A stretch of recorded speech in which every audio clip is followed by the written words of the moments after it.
Mga kagabay, magandang hapon, magandang gabi, magandang umaga, magandang tanghali.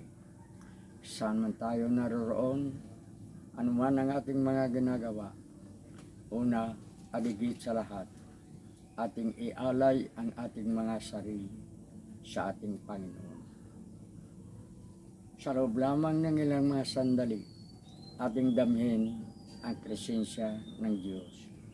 Sumasa atin ang pagpapala, ang biyaya, ang pag-ibig at ang kapayapaan ng Ama, ng Anak at ng Espiritu Santo na bubuhay at naghahari, iisang Diyos magpasa walang hanggan. Mga kagabay, napakahalaga sa ating buhay ng Eucharistia. Ang Eucharistia ay isang misteryo at isang sakramento. Ang Eucharistia, misteryo ng katawan, ulaman at dugo ng ating Panginoon na ating kinain at ating ininom sa tuwing tayo ay tatanggap ng komunyon sa banal na misa. Kaya napakahalaga na kapag tayo ay magsisimba, kailangan natin ang tayo ay magkomunyon din. Marami ang nagsisimba na pagdating na ng komunyon, labas na ng simbahan, uwi na. Marami ang nagsisimba na ang buong akala ay tama na magdasal sila sa loob ng simbahan. Tama na naaawit sila na magpapuri sa Diyos.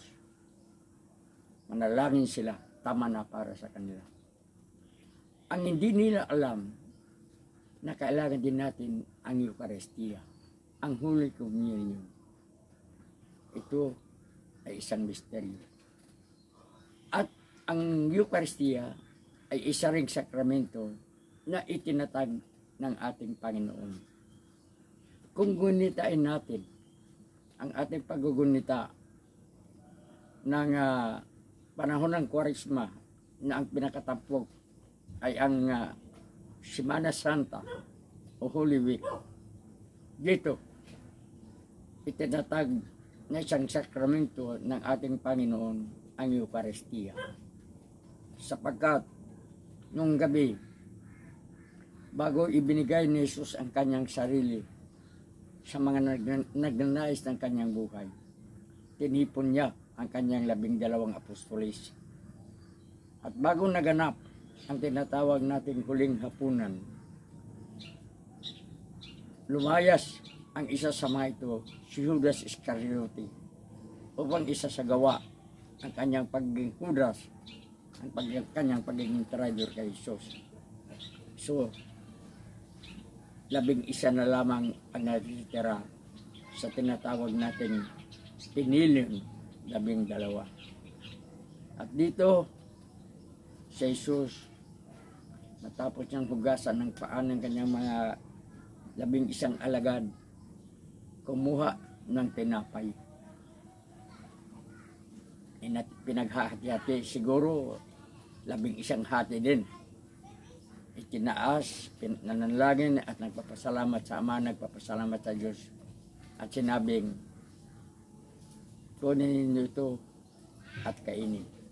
Ito ang aking katawan na iaalay sa inyo. Pagkatapos makain ang tinapay ng mga alagad, kinuha ni Jesus ang kupa, ang chalice, ang kalis, ang kupa. Itinaas, nanalangin at ibinigay sa kanyang mga kaibigan at sinabi,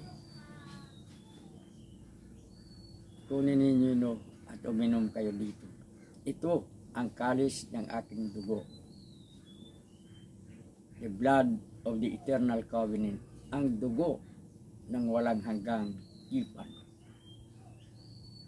So nung Huwebes Santo na yon, naganap ang pagtatag ng sakramento ng Eucharistia. Ngayon mga kagabay, siguro halos tayo lahat ng mga Katoliko nagsisimba kahit na linggo man lamang. Sa totoo lamang, dahil sa mga maraming mga balakid na hindi natin dapat ipangatwiran, bira tayong makapagsimba. Pero tiniyak natin na every Sunday, kahit sa tuwing linggo man lamang, kahit na masama ang pakiramdam ng inyong kagabay, nagsisimba pa rin tayo. Sapagkat naniniwala tayo na sa banal na misa, tatanggapin natin ang Eucharistia, ang katawan at ang dugo ng ating Panginoon sa anyo ng tinapay o hostya at sa anyo ng alak na nasa kalis. Ngunit nakakalungkot isipin na marami rin sa mga nagsisimba, nagkukomunyon, ngunit hindi karapat-dapat at hindi handa. May mga nagsisimba na parang hindi pumapasok ng banal na tahanan ng Diyos. At higit sa lahat, tatanggap ng banal na Eucharistia, kakain ng katawan o laman ni Kristo at iinom ng kanyang dugo. Nakabaksir, nakabulkap, yung mga kababaihan, ang suot pangkabarit, suot pangbahay, aliwan. Hindi naman natin sinasabing magsuot tayo ng bongga kung tayo ay magkomunyon. Tama na. Nakapulo tayo o naka-t-shirt tayo na may kwelyo. Tama na. Kahit na nakatsinelas tayo, basta ayos ang ating pantalon. Sapagkat ang sa Eucharistia, ibinigay ni Jesus ang kanyang sarili ng buo sa atin upang ating magiging pagkain at magiging iinumin. Katawan at dugo ng ating Panginoon. Tanda ng kapatawaran ng ating pagkakasala. Ngunit, paano natin matatanggap ng nanaayon sa kagustuhan ng Diyos ang kanyang katawan at dugo kung hindi tayo karapat-dapat, kung hindi tayo handa, hindi tayo preparado? Siguro mas mabuti pang huwag na tayo magkomunyon. Bagamat sasabihin ng inyong gabay kaigay na ang Eucharistia ang pinaka bahagi ng misa na dapat magiging karapat at dapat tayo sa pagkakataon na yan. Sapagkat nung nabubuhay pa si Kristo, sinabi niya sa kanyang mga alagad na siya ang tinapay ng buhay. Siya ang tinapay ng buhay. Ang tinapay na nagmula sa langit. At ang sino mang kakain ng naturang tinapay na si Jesus mismo ay mabubuhay na walang hanggan. Mga kagabay,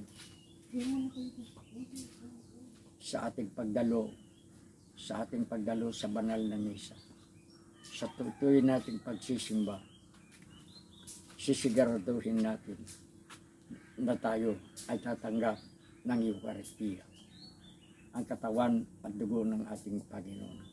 Ngunit, hindi lamang basta-bastang tatanggapin natin ang Eucharistia.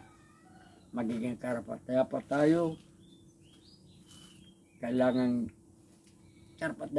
dapat tayo sapagkat kaharap natin ang ating Panginoon. At sa pamamagitan o sa anyo ng ustya o tinapay at ng alak, ibinigay ni Jesus sa atin ang kanyang sarili ng buong buo.